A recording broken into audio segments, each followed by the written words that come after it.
नमस्कार भावांनो, हिंदी केसरी मैदानमध्ये आपलं सर्वांचं स्वागत आहे। तर भावांनो, आज आपला सर्वांचा लडका मथुर कोणत्या गटामध्ये पळाला, गटपास झाला की नाही हेच तुम्हाला व्हिडिओच्या माध्यमातून सांगणार आहे। व्हिडिओ शेवटपर्यंत बघा आणि जर तुम्ही आपल्या चॅनलला नवीन असाल तर भावांनो चॅनलला सबस्क्राइब करायला विसरू नका, कारण बैलगाडी शर्यत क्षेत्रामधले संपूर्ण अपडेट्स आपल्या चॅनलवरती येणार आहेत। आणि आज जे युवा हिंदी केसरी मैदान आहे या मैदानाचे देखील पूर्ण अपडेट आपल्या चॅनलवरती येणार आहेत। चॅनलला सबस्क्राइब करा, व्हिडिओला लाईक करा।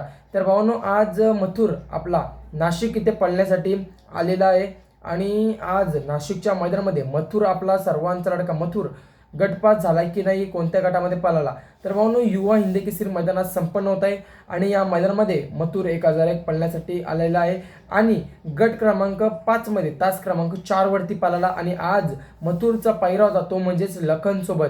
भावांनो, नाशिकचा बैल आहे लखन आणि मथुर हा जोड एकत्र पळताना दिसला आणि चांगला स्पीड लागला या जोडीला आणि गाडी आज गटपास झालेला आहे। भावांनो, चांगला स्पीड लागला मथुर आणि लखनला, सुंदर गाडी पळाली मथुर आणि लखनची आणि गाडी सेमीसाठी पात्र झालेली आहे। तर नक्कीच भावांनो, सेमीला मथुरला शुभेच्छा देऊया। मथुर किती सेकंडमध्ये गटपास झाला याची देखील व्हिडिओ लवकरच येणार आहे। चॅनलला सबस्क्राइब करा, भेटूया पुढच्या व्हिडिओमध्ये। धन्यवाद भावांनो।